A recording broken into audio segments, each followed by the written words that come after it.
चलिए, तो आप लोगों के बहुत ज्यादा बच्चों कमेंट आ रहे थे, कमेंट ये आ रहे थे सर खान सर का सपोर्ट कीजिए। तो हाँ बिल्कुल, हम खान सर के सपोर्ट में ही हैं और इतना बड़ा इशू है नहीं जितना कि बड़ा इशू बना रखा है ना। रही बात सपोर्ट करने की बच्चों, तो सपोर्ट हम क्या करें और आप क्या करें, उनको किसी भी सपोर्ट की जरूरत नहीं है। वो एक ऐसी शख्सियत बन चुके हैं कि उनको मेरी या आपकी सपोर्ट की जरूरत नहीं है, लेकिन फिर भी हमें सपोर्ट करना चाहिए। क्यों करना चाहिए? कि वो एक अच्छे इंसान है ना। देखिए, जो शिक्षा होती है ना, वो किसी धर्म और जाति पर आधारित नहीं होती है। और एक शिक्षक जो होता है ना, वो किसी धर्म को और जाति को लेकर के ही शिक्षा प्रदान नहीं करता है। अच्छे शिक्षक की यह पहचान भी होती है कि वो बिना किसी धर्म को देखे, बिना किसी जाति को देखे शिक्षा प्रदान करे। तो मेन कारण यही है। लेकिन क्या है ना कि कुछ लोग ऐसे होते हैं जो छोटी छोटी सी बातों को राई का पहाड़ बना लेते हैं। तो ऐसा बिल्कुल भी नहीं होना चाहिए। राई का पहाड़ बिल्कुल भी नहीं बनाना चाहिए। धार्मिक उन्माद पैदा कर देते हैं और यही खान सर के साथ में हुआ है बच्चों, है ना। तो सिंपल सी बात है। देखिए, एक इंडिविजुअल, वो यूट्यूब पर पढ़ाने वाले टीचर हैं जिनके 10 मिलियन सब्सक्राइबर कंप्लीट होने वाले हैं, यानी उनका परिवार जो है वो 10 मिलियंस का होने वाला है। भाई आप मेरे क्या हैं, सब्सक्राइबर्स हैं, तो आप भी तो मेरा परिवार हैं। और इसी तरीके से खान सर का परिवार भी 10 मिलियन लोगों का हो चुका है। तो बहुत से ऐसे हैं कि उनकी कामयाबी हजम नहीं हो रही है। तो कुछ लोग तो ऐसे होते ही है ना कि वो अच्छाइयों को नहीं देखते हैं, केवल केवल क्या देखते हैं, बुराइयों को देखते हैं। और वो इस फिराक में लगे रहते हैं कि कुछ उस इंसान के मुंह से ऐसा निकले कि वो उसको राई का पहाड़ बना सके। तो वही निकला है। ये फर्क नहीं पड़ता कि वो खान सर हैं, ये फर्क नहीं पड़ता कि वो अमित सिंह हैं, लेकिन सिर्फ फर्क ये पड़ता है कि वो एक अच्छे टीचर है। वो समाज को बदलने का काम कर रहे हैं। वो समाज को बच्चा बदलने का काम कर रहे हैं। आप एक बार देखिए कि उनके जो वीडियोस होते हैं, उनके जो क्लासेस होते हैं, सब्जेक्ट्स को लेकर होते हैं और सब्जेक्ट से हटकर के भी होते हैं। आप ये देखिए कि वो एक एक क्लास को इस तरीके से डिजाइन करते हैं कि आप लोग उनके पूरे क्लास को देखने के लिए मजबूर हो जाते हैं। आप बीच में उसको स्किप कर करके नहीं जाते हैं। तो आप देखिए कितनी मेहनत वो करते हैं आप लोगों के लिए। और मैं तो ये कहता हूं कि वो पढ़ाने के साथ साथ एक अच्छे समाज का निर्माण कर रहे हैं। ऐसे ऐसे एग्जाम्पल्स लेके आते हैं कि एग्जाम्पल्स के द्वारा ही आपको सिखाया जाए। समाज का निर्माण हो रहा है अच्छे अच्छे जो अब भी पढ़ा रहे हैं वो। तो कहीं ना कहीं बच्चा आगे चल करके, जब ये बच्चे आगे जाएंगे ना, तो बहुत कुछ करने की कोशिश करेंगे। क्योंकि उनके पढ़ाने का जो तरीका है वो बिल्कुल डिफरेंट है, बिल्कुल अलग है। देखिए, एक बात यहां पर मैं आपको बता दूं कि एक 10+2 करने वाला विद्यार्थी पढ़ा तो सकता है, उसको सब्जेक्ट में नॉलेज हो सकती है, अच्छा पढ़ा सकता है, लेकिन वो उतना अच्छा सिखा नहीं सकता, उतना अच्छा एक्सप्लेन नहीं कर सकता है। लेकिन खान सर के अंदर ये है। वो जितना अच्छा पढ़ाते हैं उससे कहीं ज्यादा अच्छा एक्सप्लेन भी करते हैं।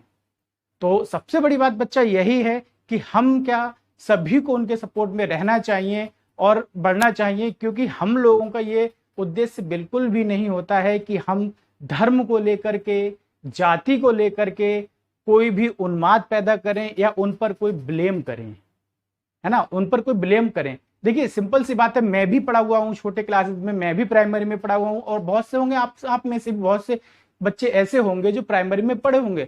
तो एग्जाम्पल्स की बात ऐसी होती है ना कि एग्जाम्पल्स तो टीचर देता है। भाई कहता है कि तुम्हारे पिताजी क्या करते हैं, पूछते हैं। भाई मैं पढ़ाता हूँ तो मैं भी पूछता हूँ कि बच्चा आपके पिता क्या करते हैं, तो कहते हैं साहब कि ठेला लगाते हैं। तो हम भी ये कहते हैं कि अगर बच्चा पढ़ेगा नहीं तो क्या करेगा, ठेला ही तो लगाएगा, है ना। पढ़ेगा नहीं तो क्या करेगा, ठेला ही तो लगाएगा। और इसकी जानकारी तब मिलती है जब हम बड़े हो गए होते हैं। और वह कहावत है ना कि अब पछताए होत का, जब चिड़िया चुन गई खेत। तो वही है भाई। किसी जमाने में भाई आपके पिताजी भी ये कहते होंगे ना कि बेटा पढ़ लो, अच्छे से पढ़ लो, कुछ बन जाओ, है ना। क्योंकि यदि हमने ऐसा किया होता तो हम भी शायद आज उस मुकाम पर होते जहां हम तुमको भेजना चाहते हैं। तो वो क्या होता है कि हर एक परिस्थिति से वाकिफ होते हैं, इसीलिए आपको वो आगे बढ़ाते हैं। तो खान सर भी तो यही कहते हैं, खान सर भी तो यही कहते हैं ना कि भाई क्या करेगा, पंचर जोड़ेगा, क्या करेगा, रिक्शा चलाएगा, यही सारी चीजें तो करते हैं ना। तो इसमें उन्होंने कुछ गलत तो कहा नहीं। और रही नाम की बात, तो चाहे वो अमित सिंह हो, चाहे वो खान सर हो, उससे कोई फर्क नहीं पड़ता। हमारा देश ही ऐसा है कि वहां सभी धर्मों को बराबर देखा जाता है। अगर बात इस्लाम धर्म की हो और इस्लाम धर्म को अगर निग्लेक्ट किया जाता हो, जैसा कि उनके ऊपर सारे ब्लेम लग रहे हैं उनको नाम को लेकर के, उन्होंने कोई एग्जाम्पल ऐसा दिया है, मैंने तो ढंग से देखा नहीं है, ठीक है, लेकिन मैंने सुना है कुछ, तो उन पर ब्लेम लग रहा है कि उन्होंने ऐसा कहा, उन्होंने वैसा कहा। तो ये जरूरी नहीं है। बिल्कुल इन चीजों को एक तरफ रख देना चाहिए।